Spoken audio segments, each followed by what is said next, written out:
Boa noite, meu amado. Boa noite, irmãos, queridos amigos que estão aqui conosco essa noite.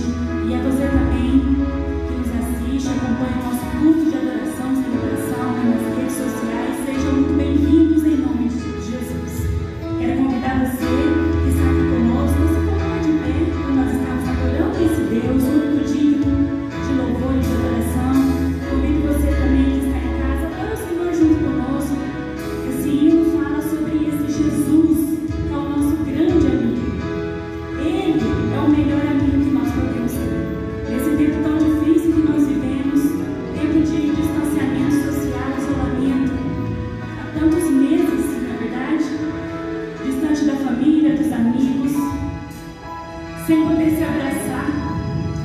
Quantas pessoas que têm dificuldade, têm sentido o seu emocional abalado, porque não tem conseguido, não pode estar com esse afeto, com esse vínculo.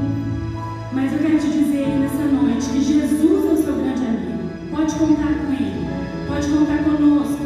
E aí onde você está, você na sua casa, você que pode abraçar o seu pai, abraçar os seus filhos, se abrace nesse momento, né? Às vezes passamos a nossa rotina e não fazemos isso com os nossos de casa.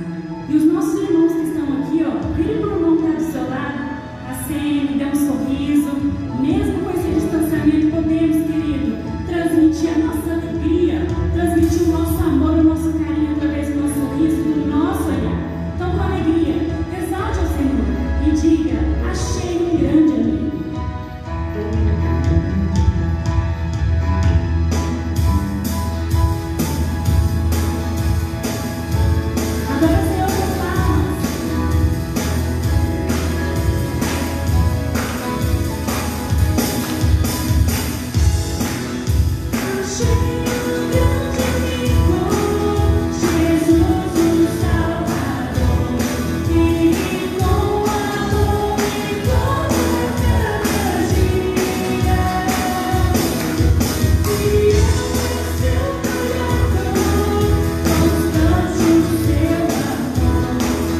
Boa noite, queridos. Graça e paz, amém?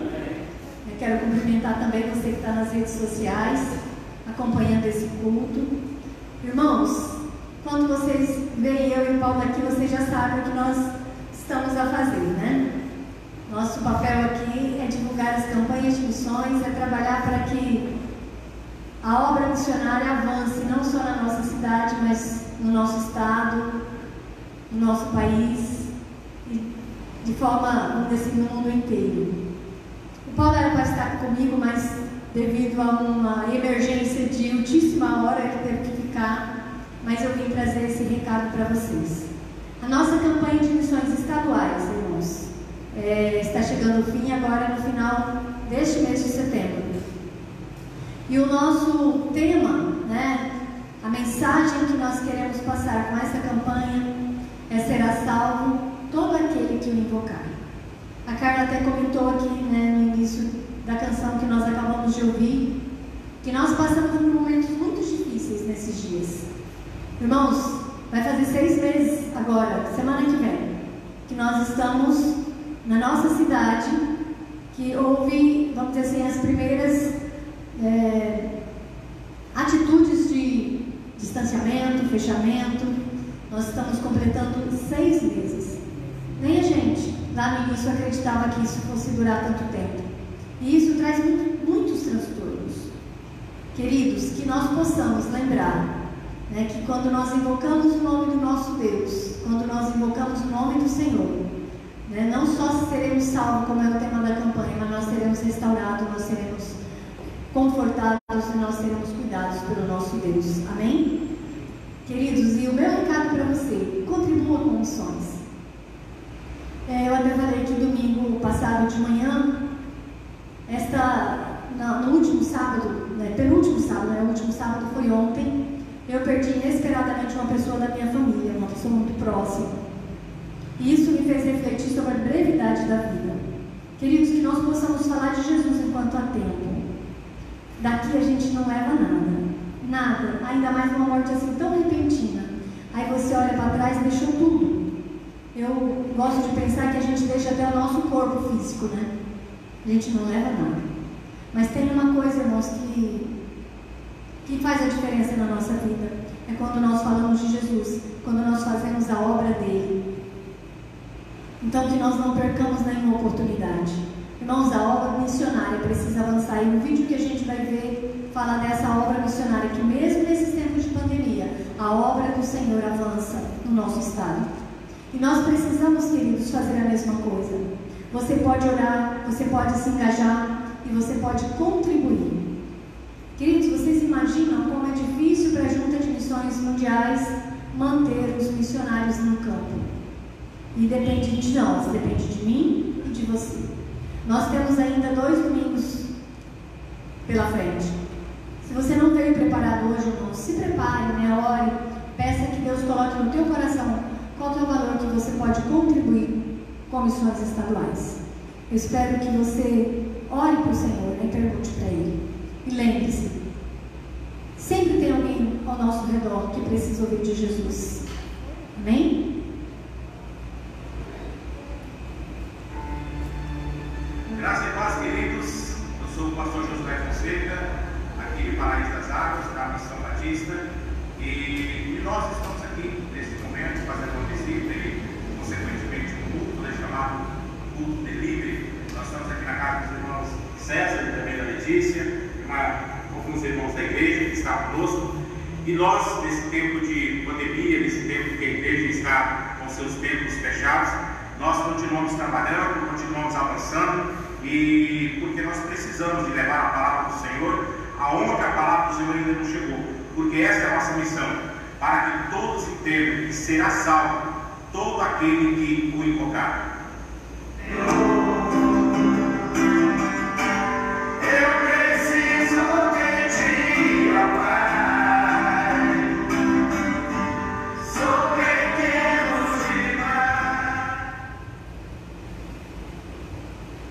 Amém.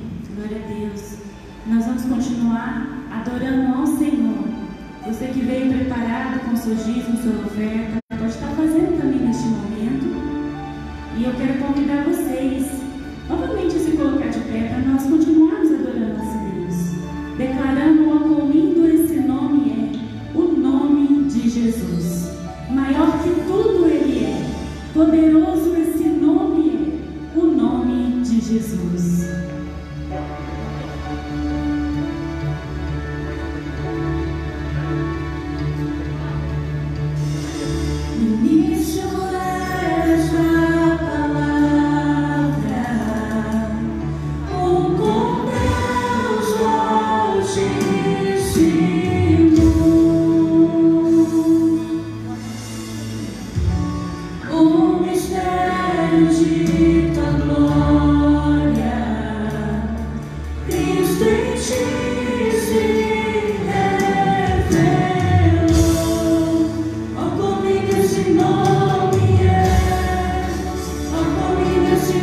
Glorificado seja o teu santo nome.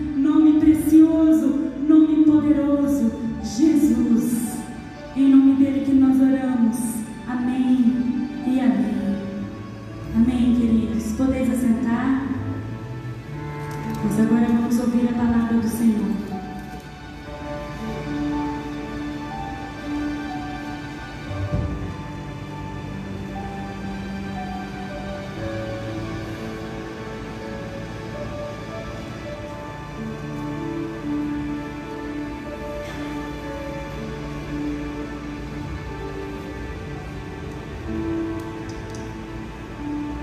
Graça e paz, amém, queridos? Que bom que nós estamos aqui nesta noite.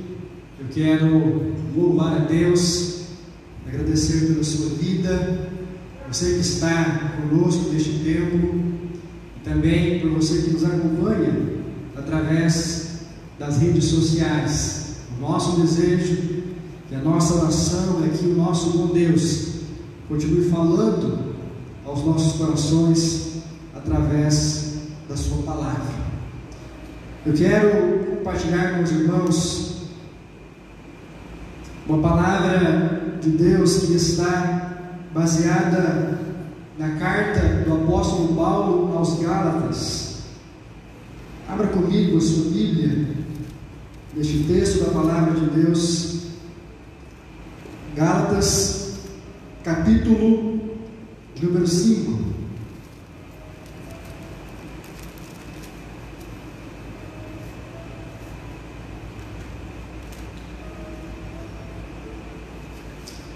Nós estamos já alguns finais de semana pensando sobre o tema de algumas virtudes que são essenciais para a vida cristã. E hoje à noite, dando sequência a esta série de mensagens, eu quero pensar com os irmãos sobre a importância da temperança. Esta virtude tão imprescindível na vida de todos nós. Gálatas, capítulo número 5. Quero ler com os irmãos apenas o versículo 22 e o versículo 23. Assim diz a palavra: mas o fruto do Espírito é amor, alegria, paz, longanimidade, benignidade, bondade, fidelidade, mansidão e temperança. Algumas versões usam a expressão domínio próprio. Contra estas coisas não há lei. Sabe, queridos, quando olhamos para este texto da palavra de Deus, nós percebemos que a temperança, ela é a última virtude produzida como fruto do Espírito Santo de Deus. O apóstolo Paulo, nesse texto, a coloca em último lugar, e isso nos dá a entender a sua importância, porque sem a temperança e sem o domínio próprio, todas as outras virtudes anteriores não podem ser exercidas. Como, por exemplo, é impossível sermos mansos se nós não formos temperantes. Para ser manso é necessário que tenhamos domínio próprio, o gerenciar das nossas emoções. Manso é aquele que se controla, é aquele que se domina. Por isso a temperança se faz imprescindível para que esta virtude aconteça. É impossível ter alegria e paz sem temperança. A fé, por exemplo, sem a temperança, ela vira mera religiosidade ou fanatismo religioso. E por último, percebemos que o amor, que é fruto do Espírito, se não for regado de temperança, este amor sem temperança vira ciúmes, vira obsessão. Quantas pessoas, queridos, em nome do amor, sem temperança, sem controle, sem equilíbrio, se tornam pessoas obsessivas, pessoas que querem ter o controle sobre a vida das outras. E aí poderíamos chamar a virtude da temperança aquela virtude que norteia todas as outras. Mas, afinal de contas, o que é temperança? Temperança é o mesmo que dizer domínio próprio. Aliás, qualquer dicionário vai traduzir temperança algo como moderação. A pessoa temperante é uma pessoa moderada, uma pessoa que tem equilíbrio. O temperante é aquele que é comedido nas suas atitudes. Ele tem, em outras palavras, meus irmãos, o controle das suas paixões. Ser temperante é ter sobriedade nas suas atitudes, nas suas decisões. Ser temperante é evitar os excessos dos nossos apetites e das nossas vontades. Quando nós olhamos para a Bíblia Sagrada, a partir de Gênesis capítulo 2, versículo 16 e 17, a Bíblia nos mostra, meus irmãos, que a falta de temperança, a falta de equilíbrio, de domínio próprio, foi o que fez com que o primeiro casal, Adão e Eva, caíssem em pecado. A Bíblia diz que o Senhor Deus lhe deu uma ordem. Gênesis capítulo 2, versículo 16, a Bíblia diz assim: de toda a árvore do jardim comerás livremente, mas da árvore do conhecimento do bem e do mal não comerás, porque no dia em que dela comeres, certamente morrerás.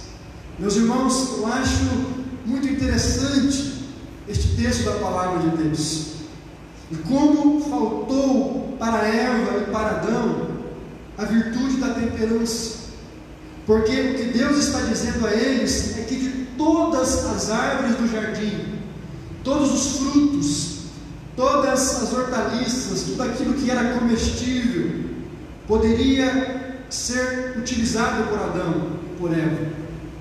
E Deus então faz restrição, Deus coloca limite apenas de uma árvore, e Ele diz: olha, de todas as árvores vocês podem comer livremente, mas apenas essa árvore que simboliza o conhecimento do bem e do mal, dela vocês não devem comer. Olha que contraditório, queridos. Quantas coisas Adão e Eva poderiam desfrutar. Imagine a quantidade de frutos que existe na criação. Mas é interessante como eles optaram por aquilo que era restrito e por aquilo que era menor diante da grandeza da criação de Deus. Apenas uma árvore, apenas uma proibição, e a falta da temperança, a falta do equilíbrio fez com que Adão e Eva pudessem pecar. O que é a temperança? A temperança, a palavra no latim, se pronuncia temperare e significa literalmente guardar o equilíbrio. O temperante é aquele que conserva o equilíbrio das suas emoções, dos seus apetites em todo o tempo. E este sentido da palavra sugere a nós que a temperança é algo que deve ser cultivado todos os dias, em todos os momentos. Nós devemos guardar o nosso equilíbrio. Não é porque fomos equilibrados até hoje à noite que seremos equilibrados amanhã de manhã. Cada dia é uma escolha. Cada semana levanta certos desafios e certos obstáculos, circunstâncias que exigem de nós um certo equilíbrio. Quando falamos sobre temperança, meus irmãos, numa sociedade como a nossa, parece que estamos pregando uma mensagem totalmente na contramão daquilo que o mundo tem vivido. Aliás, queridos, nós vivemos em uma sociedade marcada pelo consumo. O homem do século 21, a sociedade ocidental, ela é marcada por uma sociedade carregada por excessos. Por isso, a temperança, ela dá a nós a capacidade de colocar limites à nossa existência, de não fazer tudo o que queremos, de não darmos vazão a todas as nossas paixões. O temperante é aquele que sabe que a sua vida tem limite, e ele escolhe e ele decide de acordo com esses limites. A moderação, o equilíbrio, a sensatez fazem parte da vida daquele que é temperante. Quando nós estamos falando sobre temperança, cuidado que todos nós precisamos ter, queridos. É não pensar que este equilíbrio significa a extinção das nossas vontades.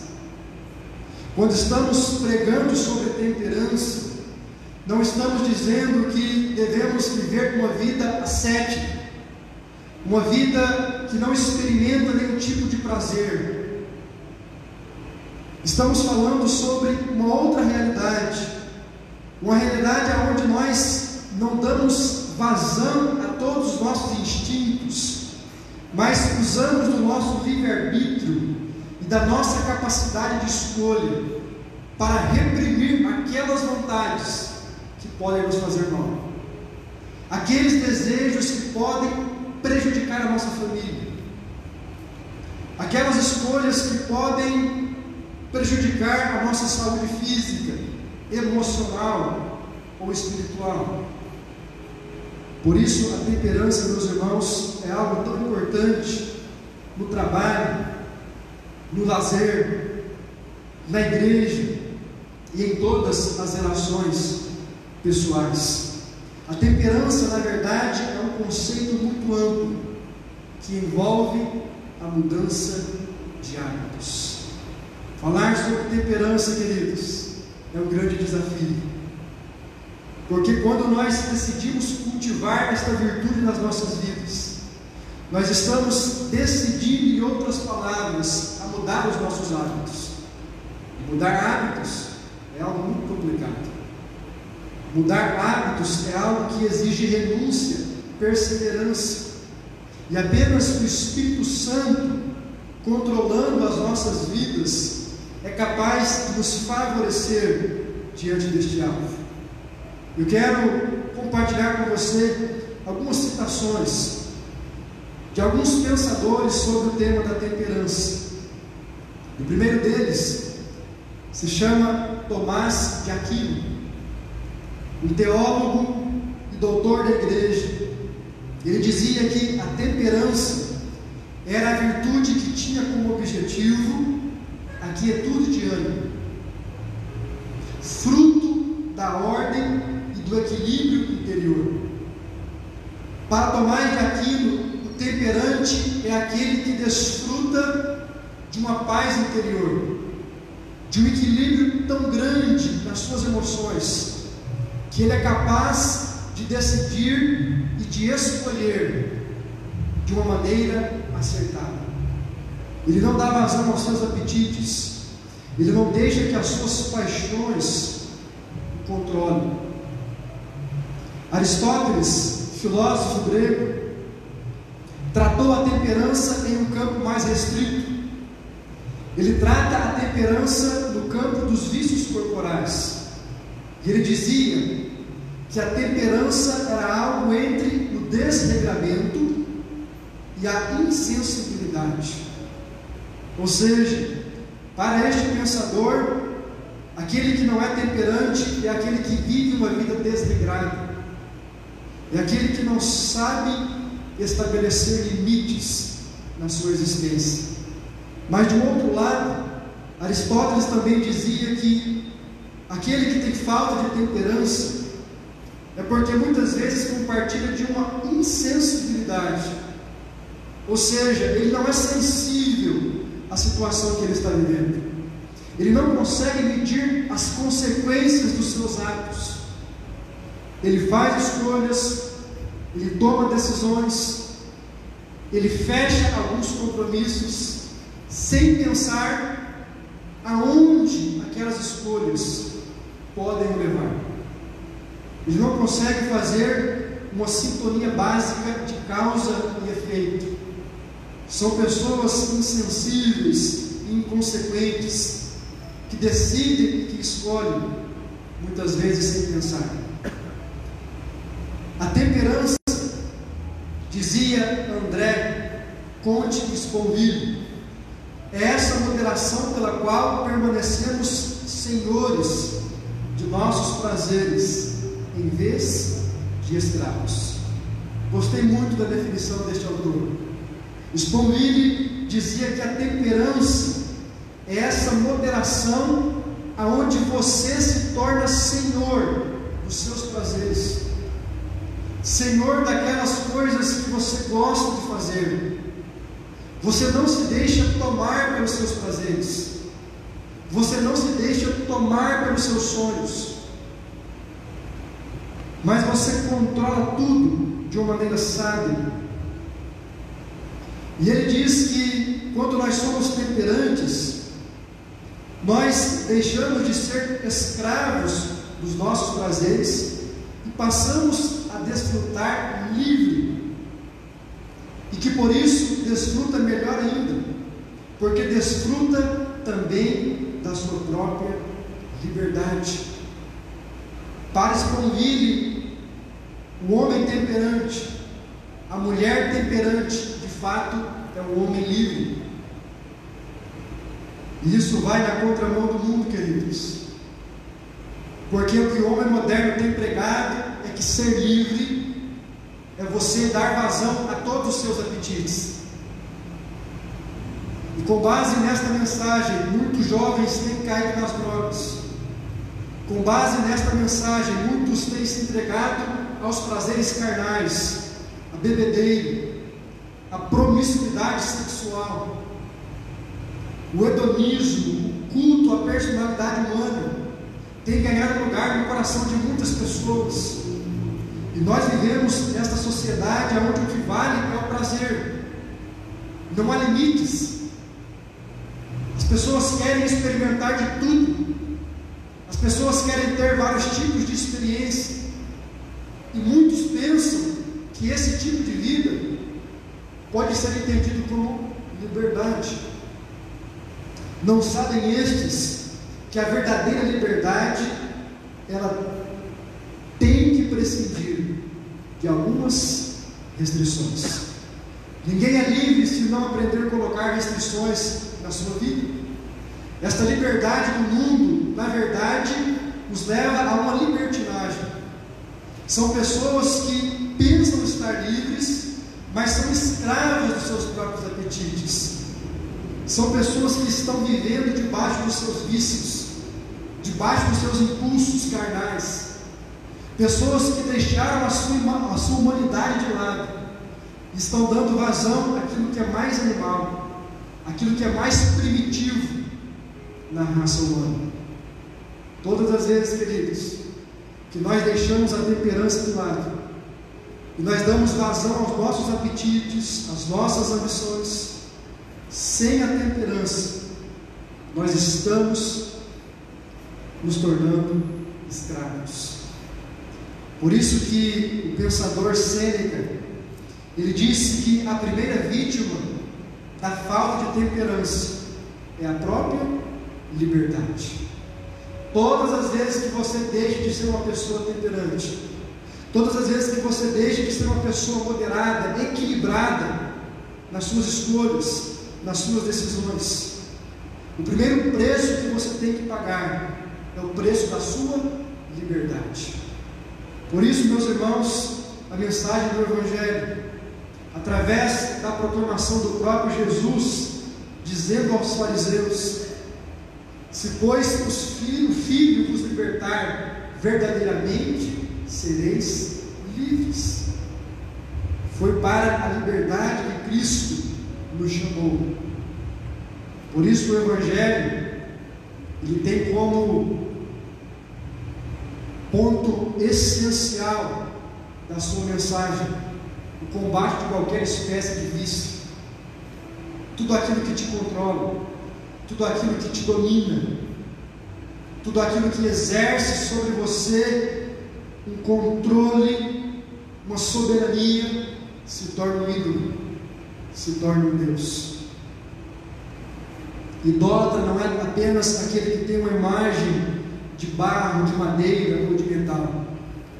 Idólatra é todo aquele que permite que coisas ou pessoas ou até mesmo sonhos e ambições se tornem senhores das suas vidas. Alguns exemplos de temperança que eu quero compartilhar com você. Primeiro, é bem simples. Algo te irrita o dia inteiro e você chega no final da tarde sóbrio, calmo. Alguém pega no seu pé o dia inteiro no trabalho, mas você não explode, porque você tem temperança. Alguém te faz sofrer algum tipo de insulto, o chamado bullying, mas você não abaixa o nível e nem perde o controle, porque você é uma pessoa temperante. Há um banquete na sua frente, muita comida, muita bebida, e você se controla, e você não come além da conta, e você não bebe além da medida, porque você é uma pessoa temperante. A Bíblia diz, queridos, que a gula é pecado. Por isso que em 1 Coríntios capítulo 10, versículo 31, o apóstolo Paulo vai dizer: quer comais ou quer bebais, ou façais outra coisa qualquer, façam tudo para a glória de Deus.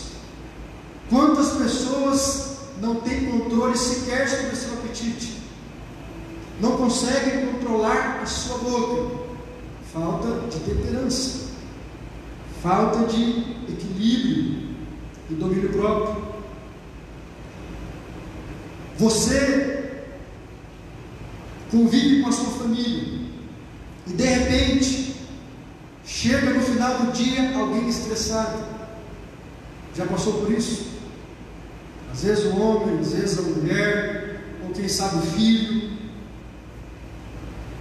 E esta pessoa estressada dentro da família começa também a estressar todo mundo com más palavras. E quem está alegre começa a ficar estressado. Quem estava calmo começa também a se estressar. Todos entram no nervosismo, menos você, porque você é uma pessoa temperante. Quantos exemplos, queridos, nós poderíamos citar? Diante desta pandemia, o mundo está apavorado, as pessoas estão angustiadas, as pessoas estão caindo em angústia, em depressão, ansiedades, mas você se conserva intacto, porque você é uma pessoa temperante. Você não se desequilibra, você mantém as suas emoções no eixo, você se controla diante das adversidades, e não deixa que a euforia, e não deixa que a angústia das pessoas contagie você. Eu me lembro, queridos, que no início dessa pandemia, primeiros 2 meses, principalmente, o nível de notícias pelas redes sociais e também pela televisão era de dar pavor em qualquer pessoa.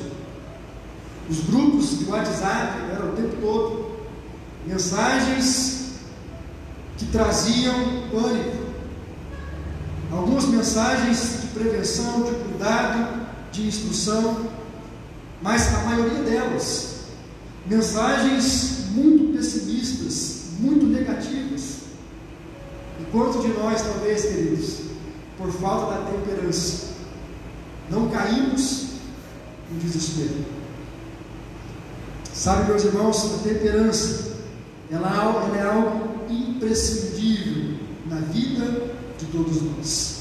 A falta de temperança, ela traz automaticamente muitos males, pois sem controle e sem domínio próprio, os impulsos exagerados da carne irão nos dominar. Alguns textos bíblicos sobre temperança. O primeiro deles está em Provérbios, capítulo 16, versículo de número 32. Abra sua Bíblia comigo neste texto da palavra de Deus.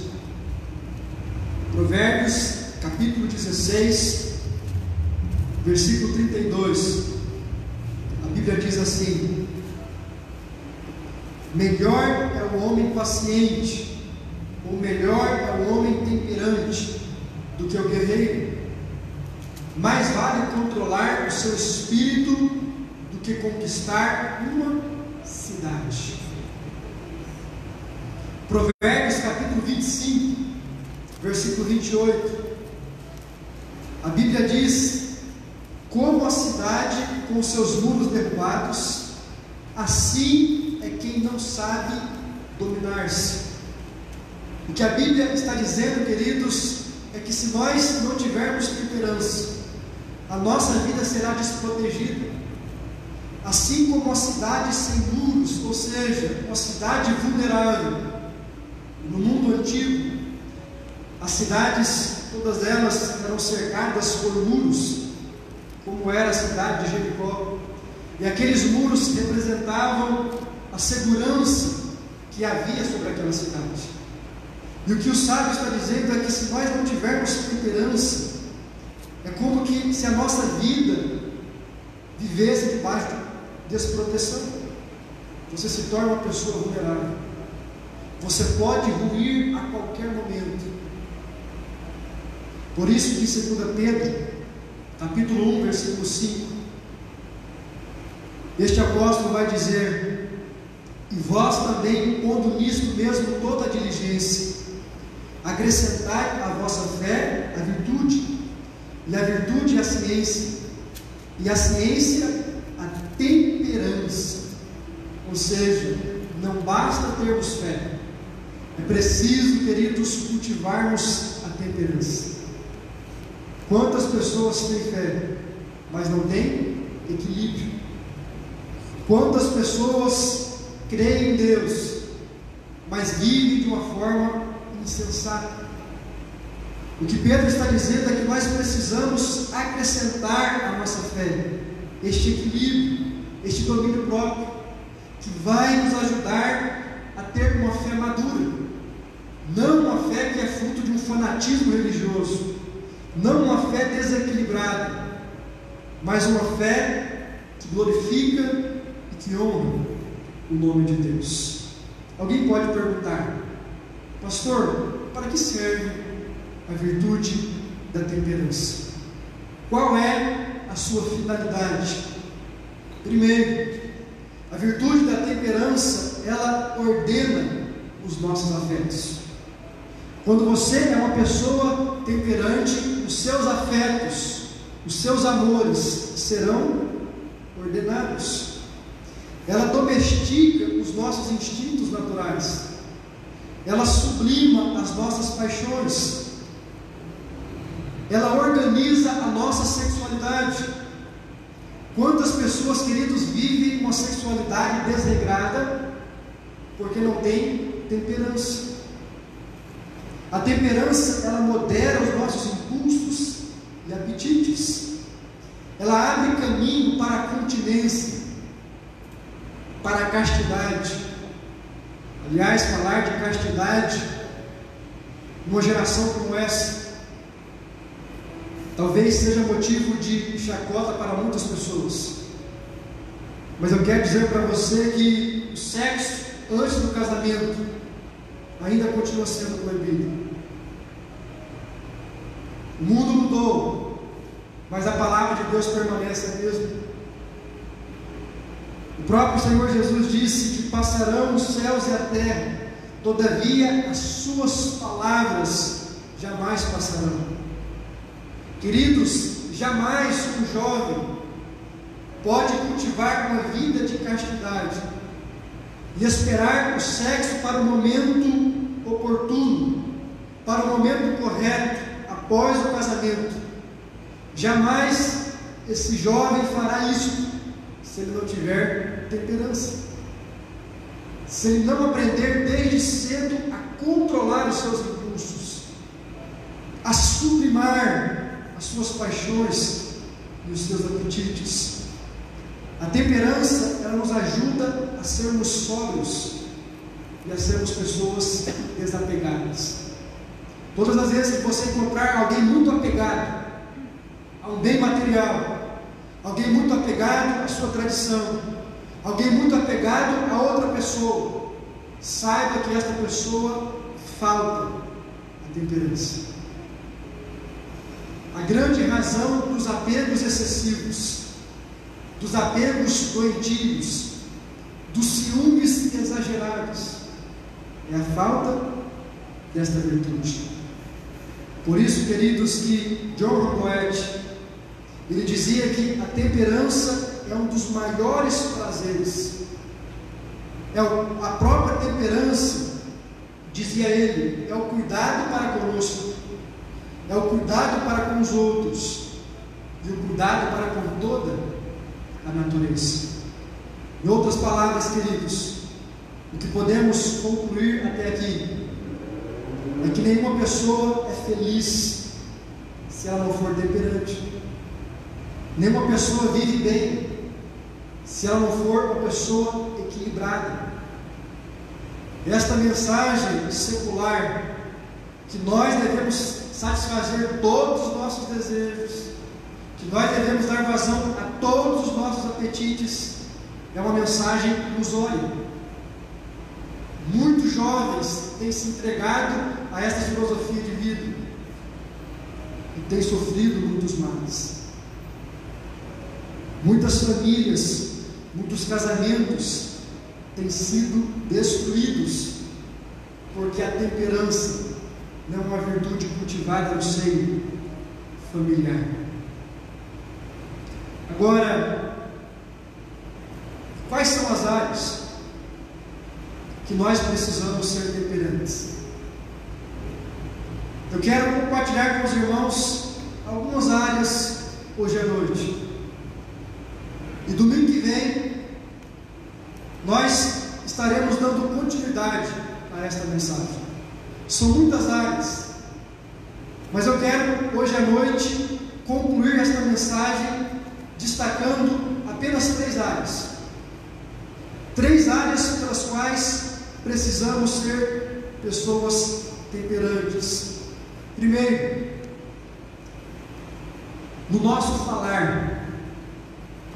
A Bíblia diz, queridos, em Tiago capítulo 3, versículo de número 2: se alguém não tropeça no falar, é perfeito e capaz também de refrear todo o seu corpo. Se queremos ser pessoas temperantes, a primeira coisa que nós precisamos aprender a controlar é a nossa língua. Aquilo que falamos precisa ser muito bem pensado. O que Tiago está dizendo, queridos, é que aquele que controla a sua língua, ele é capaz também de controlar todo o seu corpo. Ou seja, ninguém é temperante nas outras áreas se não for primeiro nessa.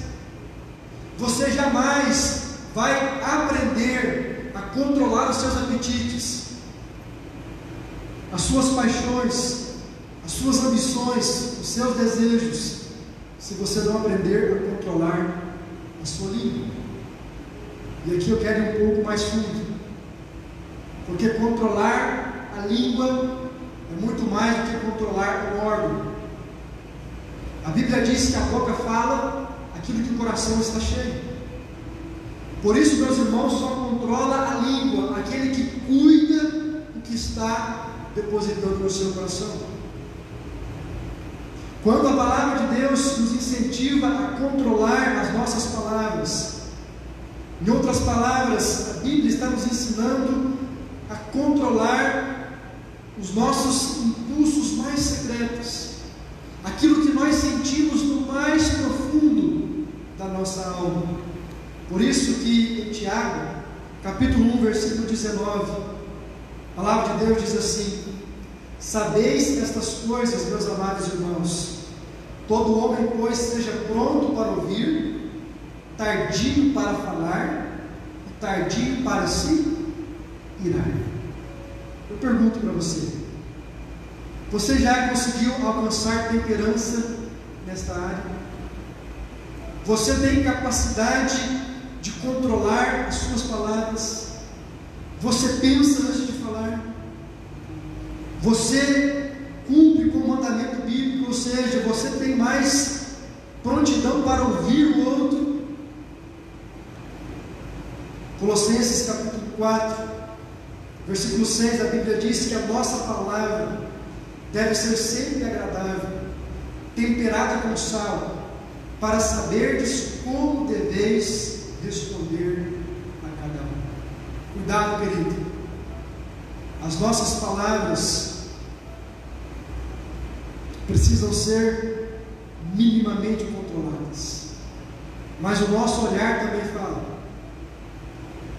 o nosso tom de voz também fala, o nosso silêncio também fala, os nossos gestos também comunicam.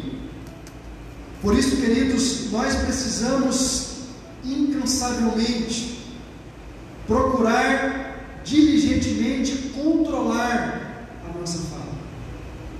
Precisamos ser temperantes nesta área, não dar vazão aos nossos impulsos com palavras feridas, com palavras que magoam, com palavras que depreciam o outro. Certa vez eu ouvi alguém dizer que ela preferia ter tomado um tapa do que ter ouvido tais palavras. Quantas vezes, queridos, isso acontece no seio familiar? Um dos cônjuges pronuncia palavras tão duras, palavras tão depreciativas, palavras que rebaixam o outro, e estão demonstrando uma falta de temperança, uma falta de domínio próprio, e trazem para dentro dos seus lares muitos males, e acabam por incentivar e por corromper também com maus hábitos a vida dos seus filhos. Deixa eu dizer uma coisa para você que é pai, para você que é mãe: seus filhos estão te observando. A maneira pela qual você trata a sua mulher, a maneira pela qual você, mulher, trata o seu esposo, está sendo uma escola para os seus filhos. Os filhos aprendem com os pais muito mais do que com qualquer outra pessoa. Não adianta nada o pastor pregar, o líder ensinar, se dentro de casa, meus irmãos, nós como pais não dermos o exemplo. Cuidado. Tiago capítulo 3, versículo 2 diz que se alguém não tropeça no falar, esse é perfeito, capaz de refrear também todo o seu corpo. Por isso, a primeira área pela qual nós precisamos ser temperantes é a área do nosso falar. Segundo, precisamos também ser temperantes nas nossas finanças. A Bíblia diz em 1 Timóteo, capítulo de número 6, abra comigo a sua Bíblia nesse texto da palavra de Deus. 1 Timóteo, capítulo 6, a partir do versículo 10. A palavra de Deus diz assim: porque o amor ao dinheiro é a raiz de todos os males, E alguns nesta cobiça se desviaram da fé e a si mesmos se atormentaram com muitas dores. Meus irmãos, um dos maiores problemas da atualidade se diz respeito à questão financeira. Um dos maiores problemas conjugais dentro da família se dá pela má administração dos recursos financeiros. Quantas pessoas estão endividadas? Quantas pessoas estão com seu cartão de crédito estourado? E hoje nós temos muitas possibilidades de compra. Podemos fazer empréstimos, cartão especial daqui, cartão especial dali. É fácil você adquirir crédito praticamente em qualquer lugar. E muitas pessoas debaixo desta ilusão vão se corrompendo. E por causa do amor ao dinheiro, por causa do amor às coisas materiais, muitos se desviam da fé, como diz a palavra, e trazem para si muitos males. A palavra de Deus em Romanos capítulo 13, versículo 8, o apóstolo Paulo diz: a ninguém fiqueis devendo coisa alguma, exceto o amor. Quantos de nós, talvez, queridos, precisamos crescer nesta área? Quantos de nós, talvez, temos amado o dinheiro, temos amado as coisas materiais, e por isso temos nos embaraçado, e por isso temos investido em coisas das quais Deus não tem para a nossa vida, e por isso temos vivido uma vida de vergonha, e por isso temos roubado de Deus. Quantas pessoas, queridos, não são liberais nos seus dízimos e nas suas ofertas? Não é porque não têm condições, mas porque não são temperantes, porque não administram bem os recursos que Deus coloca nas suas mãos. Como nós precisamos, queridos, de temperança para crescermos na fé, e muitas vezes pararmos de dar desculpas a Deus e ao outro, de que a nossa vida vai caminhando desta forma meio embaraçada, meio desregrada, e a gente vai dando vazão aos nossos apetites, e a gente cobre os pés e de repente descobre a cabeça, e cobre a cabeça e descobre os pés, e a gente vai se envolvendo e se complicando, porque falta temperança.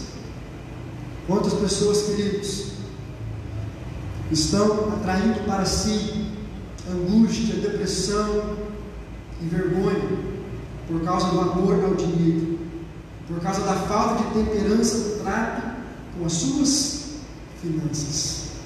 A Bíblia diz algo que eu considero muito difícil para esta geração. A Bíblia diz que se nós tivermos com o que comer, com o que se vestir, nós devemos estar contentes. Agora eu pergunto para você: o homem do século XXI tem se contentado com comida e com bebida? Será, queridos, se nós nos contentássemos com a nossa comida e com a nossa bebida, será que nós não seríamos pessoas mais temperantes? Será que nós não seríamos pessoas que contribuem mais com a obra de Deus, pessoas mais solidárias? Talvez muita coisa falta na sua vida, talvez muita coisa falta na sua casa, porque você ainda não aprendeu a cultivar a virtude da temperança. Não há limite, queridos, para um coração insaciável. Não há limites para um coração cheio de ambição. Sempre querer ter mais, e acabam por se tornarem escravos do dinheiro, escravos das coisas materiais. Terceiro e último lugar, precisamos ser temperantes no que diz respeito aos nossos sonhos. Cuidado, querido, para você não ter sonhos megalomaníacos, sonhos que podem se tornar grandes pesadelos. E nós vivemos, queridos, numa cultura onde muitos livros de autoajuda têm sido escritos, e esta mensagem de que você tem que sonhar, que você tem que acreditar, ela tem sido pregada em vários ambientes. O problema é quando esta mensagem nos leva para o campo da ilusão, e a gente começa a estabelecer alvos ou a levantar sonhos que são irreais, e às vezes são sonhos que Deus não tem para as nossas vidas. Eu duvido muito, queridos, de que todos os sonhos que as pessoas têm nos seus corações de fato foram fruto de oração. A maioria deles talvez foi fruto de ambição. A maioria deles talvez foi fruto de inveja, de olhar para a vida do outro e querer ter aquilo que o outro tem, mesmo sem ter condição, mesmo sem ter posses. Por isso, queridos, é necessário ser temperante diante dos nossos sonhos e perguntar para Deus, não se Ele está disposto a financiar os nossos sonhos, mas perguntar para Deus quais são os seus sonhos, quais são os projetos de Deus para as nossas vidas, e não querer que Deus financie os nossos prazeres, os nossos apetites e as nossas ambições. Provérbios capítulo 16, versículo 1, a Bíblia diz que o coração do homem pode fazer planos, mas a resposta certa dos lábios vem do Senhor. Ah, queridos, como precisamos deixar que Deus fale ao nosso coração, muitas vezes dizendo a nós que os nossos sonhos não correspondem com os sonhos dele. Cuidado, sonhos megalomaníacos podem ser transformados em pesadelos. Não estou dizendo que você não deve crescer, não estou dizendo que você não deve sonhar, não estou dizendo que você não deve progredir nas mais diversas áreas da sua vida, muito pelo contrário. Os irmãos me conhecem e sabem de que creio naquilo que a palavra de Deus nos diz. Filipenses capítulo 1, versículo 6, Deus começou em nós uma boa obra e Ele vai completar esta obra até o dia de Cristo. Crescer, amadurecer, evoluir faz parte da pregação do Evangelho. O que estou dizendo é que tudo isso deve ser feito com planejamento, tudo isso deve ser feito com equilíbrio, com sensatez, com temperança. E eu quero concluir lendo um texto da palavra de Deus que está em Lucas capítulo 14, versículo 28, quando Jesus vai falar sobre a questão do domínio, da temperança, do equilíbrio e da sensatez. Lucas 14, 28, Jesus diz assim: pois qual de vós, pretendendo construir uma torre, não se assenta primeiro para calcular a despesa e verificar se tem meios para concluir, para não suceder que, tendo lançado os alicerces e não a podendo acabar, todos os que a virem zombem dele, dizendo: este homem começou a construir e não pôde acabar. Ou qual é o rei que, indo para combater outro rei, não se assenta primeiro para calcular se com 10.000 homens poderá enfrentar o que vem contra ele com 20.000? Caso contrário, estando o outro ainda longe, envia-lhe uma embaixada pedindo condições de paz. Irmãos, estas são as palavras do próprio Jesus. Ele usa duas realidades para falar do mesmo princípio da temperança. Ele diz: qual de vós, quando vai construir uma torre, quando vai fazer uma casa, não senta primeiro e não faz um planejamento, para ver se você vai conseguir, se você vai ter condições de concluir aquela empreitada? para ver se você não vai ficar devendo além da conta, para ver se você não vai dar prejuízo para algumas pessoas, ou se aquela obra vai ficar estagnada durante muito tempo no meio do caminho. E a outra ilustração é de um rei que vai sair para a batalha, e ele tem 10.000 soldados, e ele olha para o seu oponente e vê que o seu oponente tem 20.000 soldados, e ele diz: olha, eu não posso vencê-lo, o meu exército é menor, eu não tenho nenhuma chance de combater aquele inimigo. Por isso ele convoca uma embaixada e ele envia homens pedindo uma condição de paz, ou seja, literalmente ele recua, ele não entra naquela empreitada. E aqui, queridos, eu aprendo que há certas coisas que não é para nós, há certas empreitadas que Deus não quer que você entre, há certos sonhos e há certos projetos que Deus não quer que você desenvolva. É preciso cautela, é preciso temperança para entender isso. Isso pode acabar com a sua fé, isso pode acabar com a sua reputação, isso pode acabar com a sua saúde emocional. Isso pode te impedir de avançar. Parece que você vai avançar rápido, pegando um atalho, mas na realidade, lá na frente o preço é caro. O preço da falta de temperança é muito caro. Quantas pessoas, queridos, fariam diferente se pudessem voltar lá atrás e exercerem a virtude da temperança em suas vidas? Quantas pessoas desperdiçaram a sua juventude? Quantas pessoas desperdiçaram os seus dons, os seus talentos? Quantas pessoas desperdiçaram os seus bens, vivendo de uma maneira dissoluta e desregrada? E se pudessem voltar no passado, talvez não agiriam da mesma maneira. Essa mensagem que você está ouvindo talvez seja uma mensagem preventiva.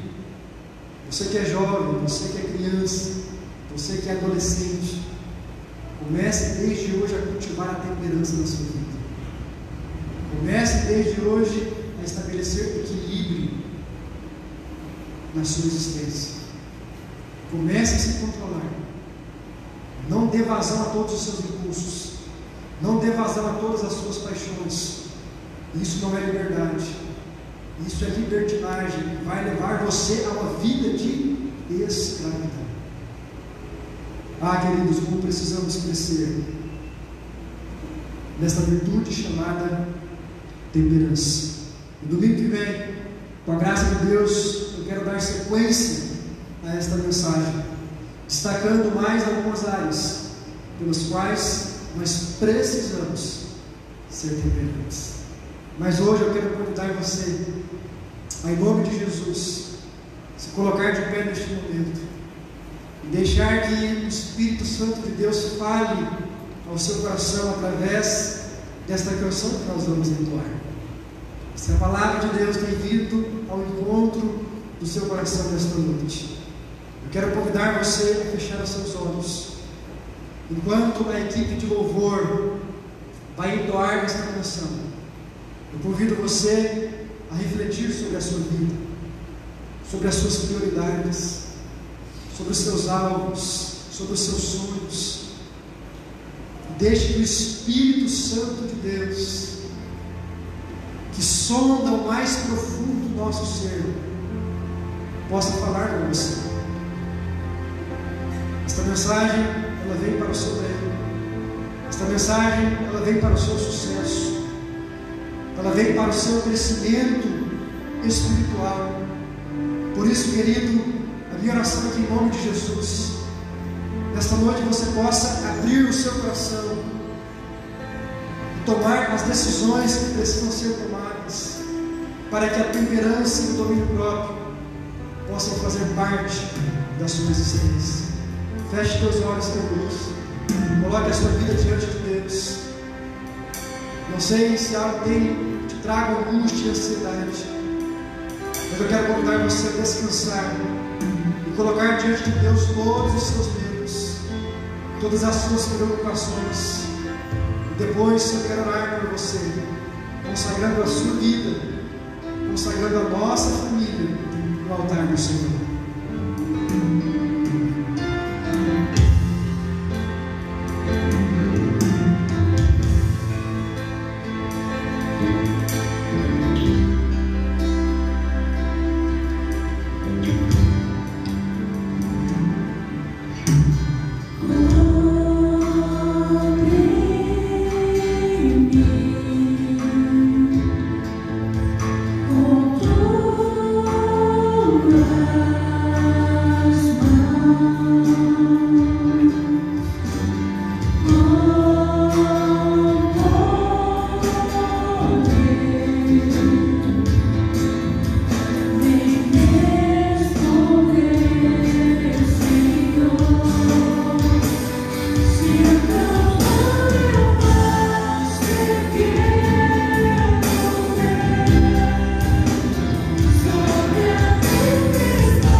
Equilibrados na presença do Senhor, mesmo diante das lutas e mesmo diante das adversidades que se levantam diante de nós.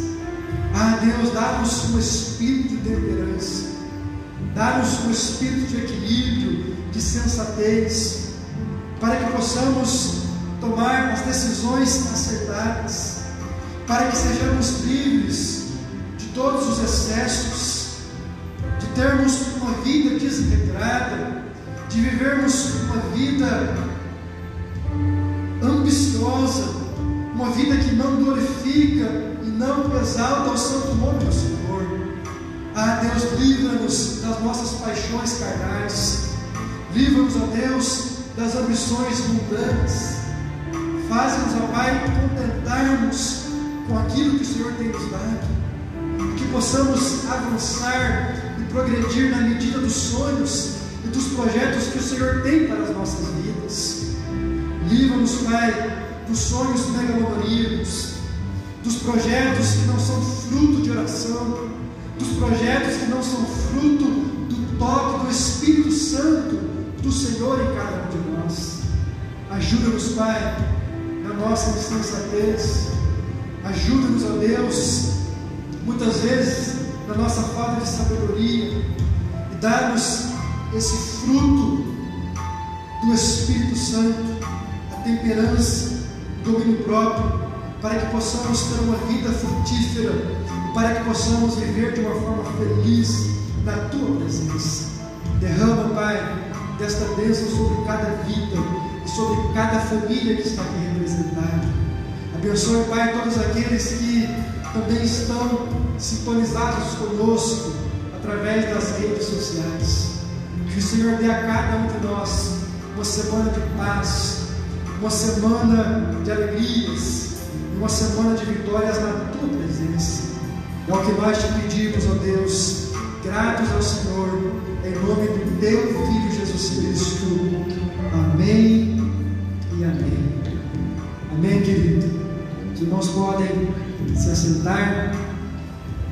Nós estamos chegando ao final deste culto. Eu quero louvar a Deus pela sua vida, você que esteve conosco, bem como você que participou pelas redes sociais. Que Deus abençoe você e que Ele continue guardando toda a sua família. Eu convido os irmãos a baixarem as suas cabeças neste momento e assim, juntos, com oração silenciosa, nós estaremos encerrando o culto desta noite. Deus abençoe você. Fique na paz. Em nome do nosso Senhor Jesus.